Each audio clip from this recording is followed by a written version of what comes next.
Good afternoon guys.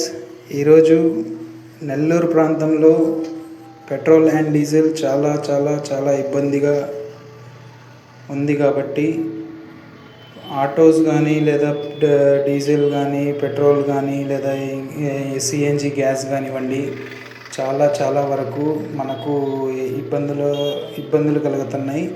దానివల్ల మనము ముందుగానే పెట్రోల్ కానివ్వండి, డీజిల్ కానివ్వండి, సిఎన్జి గ్యాస్ కానివ్వండి ముందుగానే పట్టించుకొని మనం ఎటువంటి ఇబ్బందులు లేకుండా ఉండవలసిందిగా అందరికీ మనవి చేసుకుంటున్నాను. ప్లస్ అదేవిధంగా ఏదైతే మనకు డీజిల్ వెహికల్స్ కానీ, పెట్రోల్ వెహికల్స్ కానీ, గ్యాస్ వెహికల్స్ కానీ ఏదైతే ఉన్నాయో కొంచెం జాగ్రత్తగా అందరూ పట్టించుకోవాల్సిందిగా మనస్ఫూర్తిగా కోరుకుంటున్నాను. మళ్ళీ ఈ రోజుల్లో మళ్ళీ గ్యాస్ కానివ్వండి లేదా డీజిల్ కానివ్వండి, పెట్రోల్ కానివ్వండి వాహనాలకి మనకు దొరకని పరిస్థితుల్లో ఉంది. కొంచెం దయచేసి అందరూ కొంచెం త్వరబడి మ్యాక్సిమం చూసుకోండి. ఈ వీడియోలో చూసినట్లయితే మీకు చూడండి, ఎన్ని ఆటోలు లైన్లో క్యూలో నిలబడి